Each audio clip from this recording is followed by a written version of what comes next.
accomplished, sort of, on this episode of the Locked On Aggies podcast. You are Locked On Aggies, your daily podcast on the Texas A&M Aggies. Part of the Locked On Podcast Network, your team every day.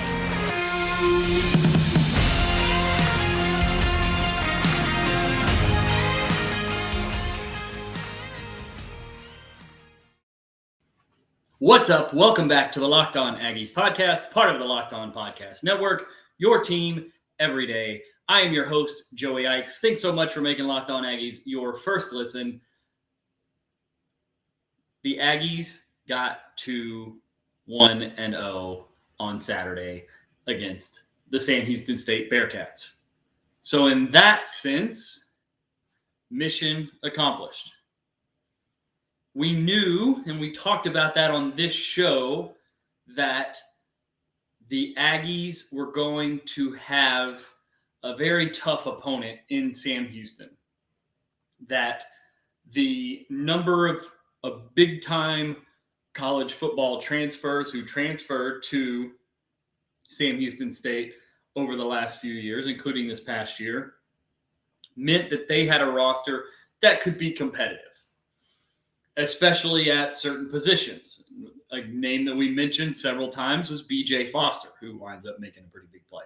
But A&M was able to get the job done. They won on Saturday, 31-0. It's pretty hard to come down too hard on a team that won a game by 5 possessions and shut the opponent out. But there's some questions on this A&M team coming out of this game. Primarily, one of the things that we thought was going to be a strength, one of the things that we talked about, especially over at Aggies Wire, about what A&M needed to do on offense and defense to win the game, and not even just to win the game, but to show the signs that we needed to see. One of those things was dominate the line of scrimmage. On defense, mission accomplished. Success. The longest play that Sam Houston State had on the entire day was an 18-yard fake punt. Okay. Other than that, the only real semblance of any sort of sustainable offense that Sam Houston State had was the quarterback run game.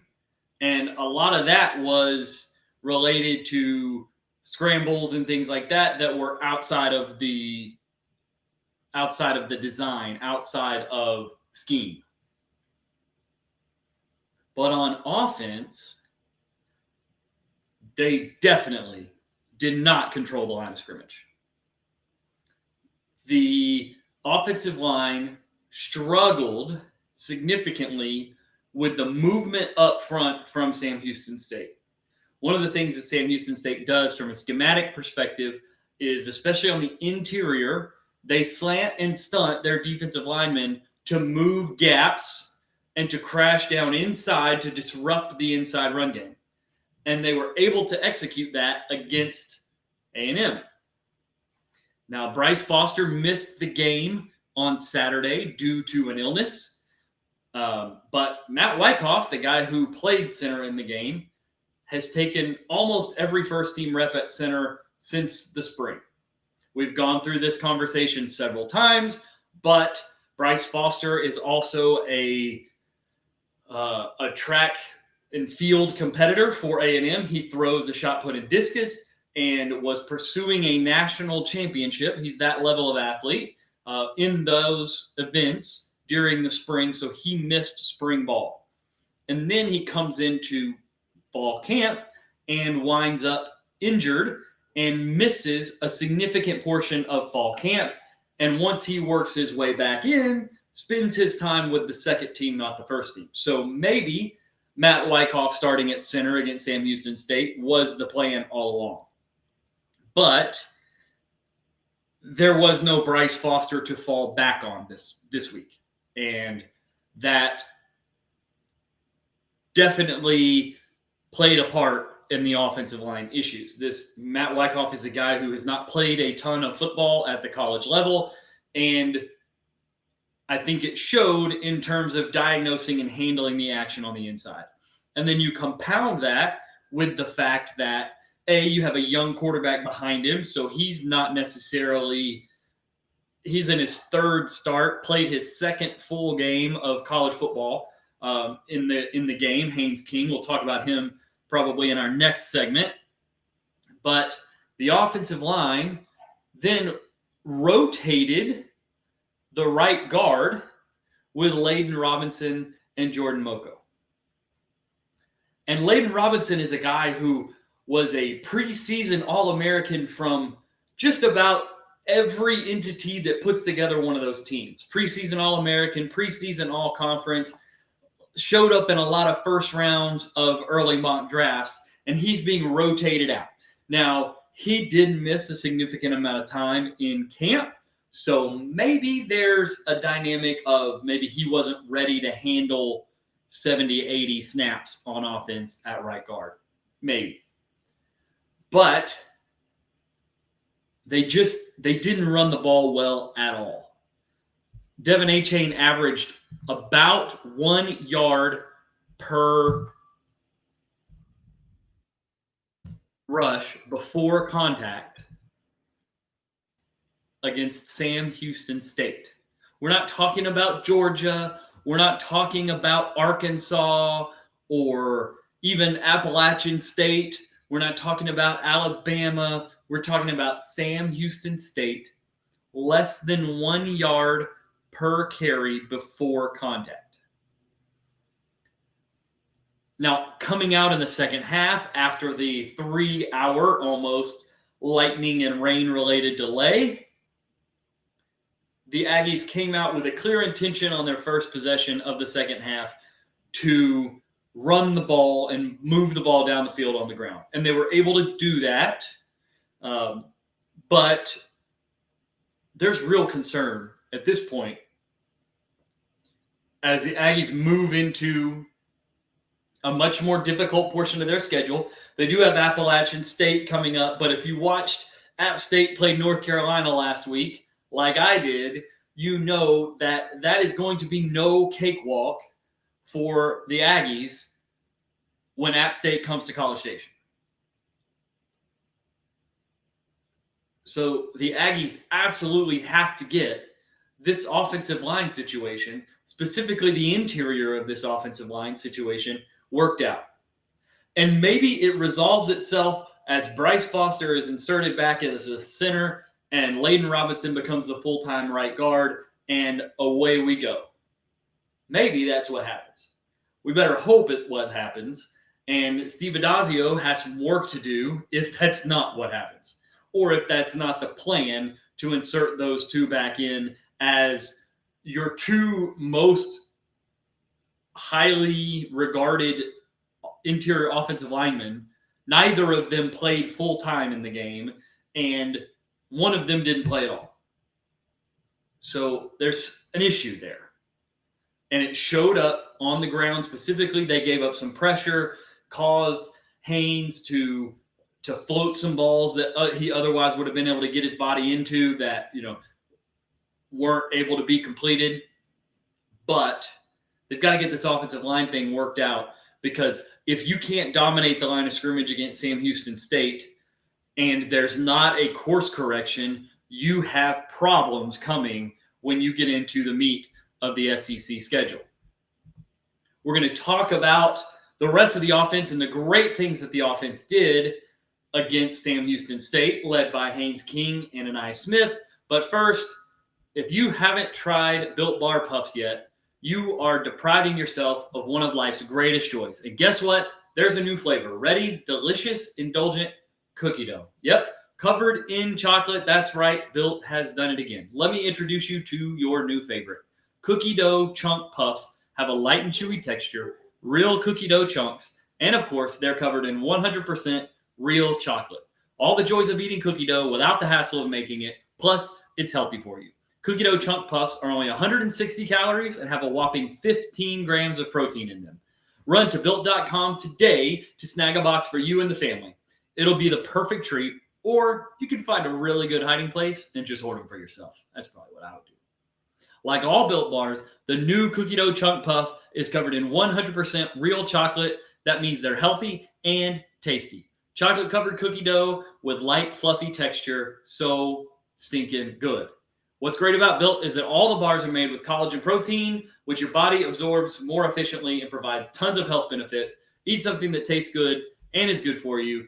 You're going to love the new cookie dough chunk puff.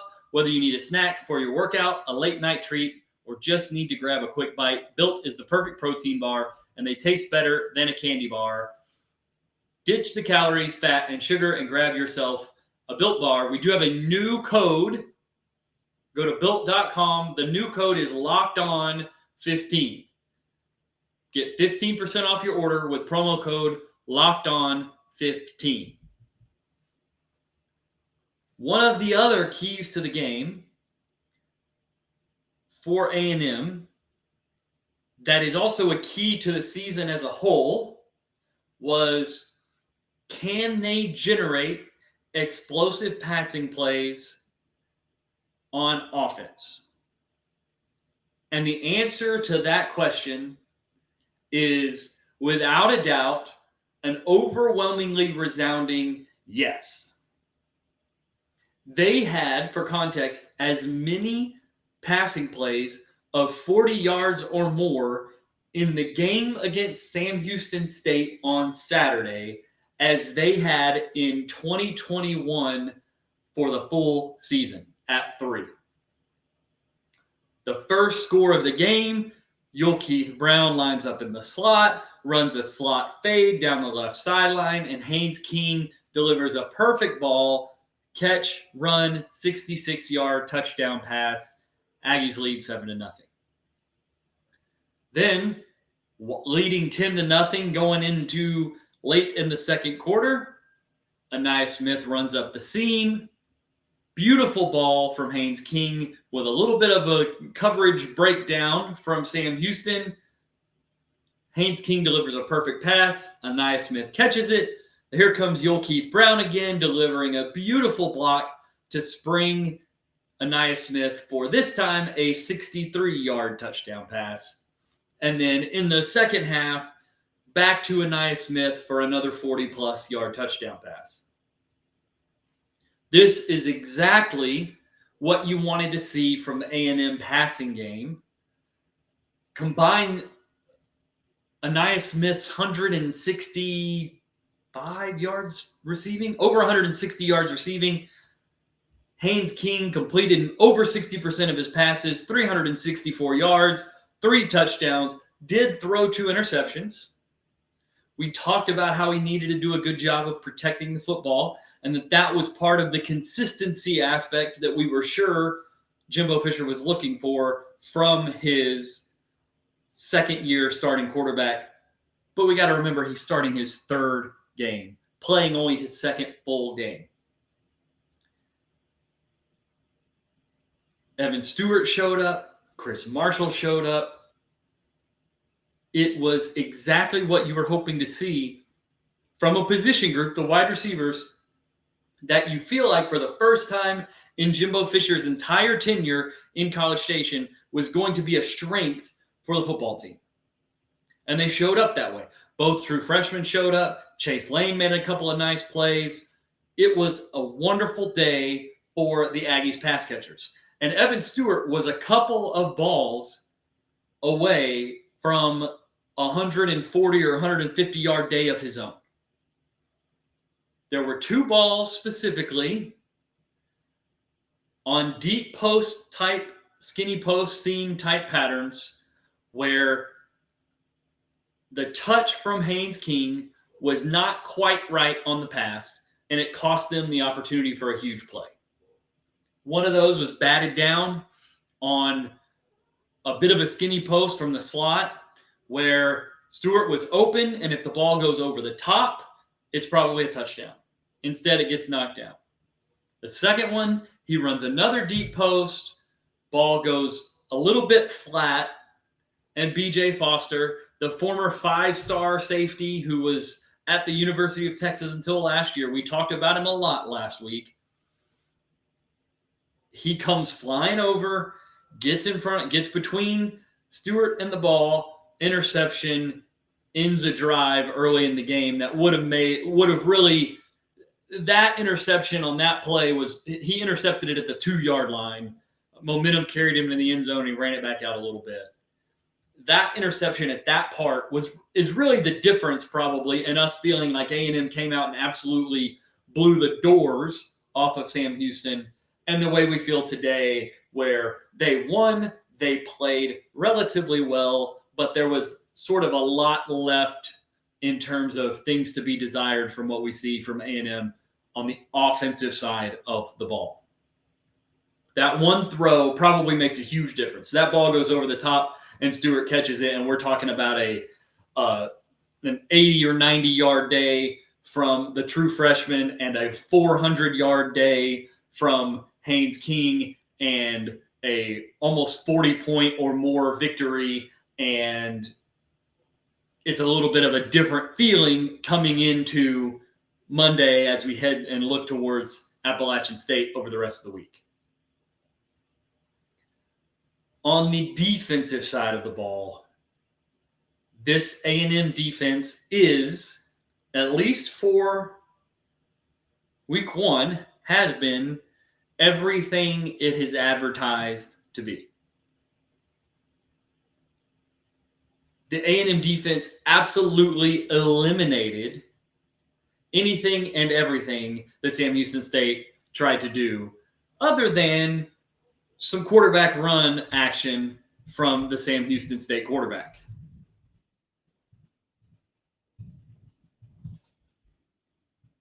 The longest play of the game for the Aggies defense that they gave up was an 18-yard run by the punter on a fake punt late in the game. An 18-yard run was the longest play, and it was on a fake punt. The Aggies defense looked fast. They were physical. The coverage was great. Tons of true freshmen got on the field and made impacts in this game. Walter Nolan, LD Overton, Shamar Stewart, Denver Harris, Smoke Bowie. Tons of these guys got on the field. The leading rusher, I will say it this way, the second leading rusher in terms of yardage for the Bearkats was the punter. That's unbelievable. Jordan Yates, the quarterback, averaged 3.3 yards per attempt, was 14 of 18, completed only 50% of his passes, for 91 total passing yards. No touchdowns, threw an interception. Jordan Gilbert, nice play on the tip drill. Now, Jordan Yates did, like I said, was able to carry the ball 14 times for 60 yards on the ground. If you would take the fake punt out and just say pure offensive plays, the Bearkats didn't clear 90 yards on the ground and had 91 yards through the air. 181 yards of offense, or 180 yards of offense on the ground, or on the day for Sam Houston State. This is exactly what you wanted to see from the A&M defense. They legitimately overwhelmed this Sam Houston State offensive team. Even with a quarterback like Jordan Yates, who transferred from Georgia Tech, has seen big-time college football before, transfer wide receivers, big-time players, and the A&M defense absolutely overwhelmed them. Antonio Johnson, Damani Richardson, we've talked about these guys so much and what they are on the defensive side of the ball. And they absolutely flew around the field. Just complete domination. They forced a fumble, recovered it, 2 takeaways, domination up front in the running game, domination in coverage through the air in the passing game. Just were all over Jordan Yates in the passing game, even if the sack numbers don't reflect that.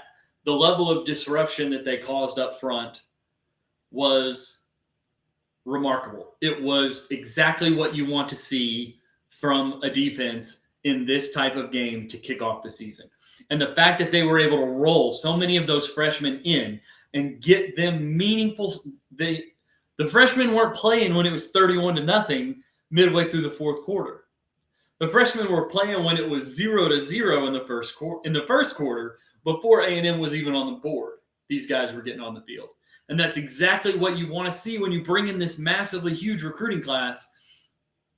You want those guys to be in position to make an impact as early as possible. And you want them to be in position to make an impact when you get later in the season into these SEC matchups that are going to determine whether you wind up being the 10-2 New Year's 6 bowl team or the 8-4 team that the nation wants to say that you are.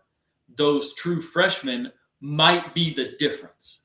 And on both the offensive side of the ball with Evan Stewart and Chris Marshall, as well as all 3 of the freshman tight ends got in the game.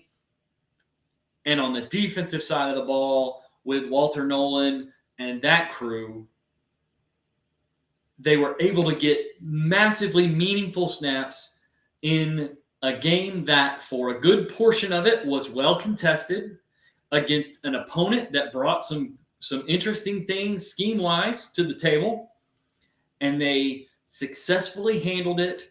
They get to go back, look at the tape, and then turn around and get ready for a really good offense in Appalachian State that put up over 60 points in a loss on North Carolina. And were 2 missed 2-point conversions in the last minute and a half or so of that game from beating North Carolina to kick off the game or to kick off the season at App State. Now they come to College Station, little different atmosphere, little step up in competition in terms of North Carolina to A&M, but there's also a step up in competition for A&M from Sam Houston State to Appalachian State, and we have seen that team jump up and bite really, really highly ranked teams, and A&M is going to have to come out, be locked in, and be ready to go when the time comes next week. We will get you guys all ready for that game as we get the rest of the way through the week. Aggies are 1-0. Things are good. We'll get this offensive line thing worked out. Thanks so much for listening today. I'm your host, Joey Ikes. Again, you can find me on Twitter at Joey Ikes. That's JoeyIckes. You can follow the show at Locked On Aggies. You can read my writing about all things Texas A&M at aggieswire.usatoday.com. We've got all the games covered there too. Follow us on YouTube. Find us on your podcast platform of choice, Locked On Aggies, in all of those places. Like, comment, share, subscribe, rate, and review. Hit the notification bell so you get notified every time we publish a new video. Thank you so much. Now that you have made Locked On Aggies your first listen, now for your second listen, go check out the Ultimate Pro Football Preview 2022, an 8-episode extravaganza to get you ready for the NFL season, the local team experts of Locked On Podcast Network, plus a betting angle from Lee Sterling of Locked On Bets, all combining into the Ultimate NFL Preview. Search for Ultimate Pro Football Preview 2022 on your Odyssey app, YouTube, or wherever you get your podcasts.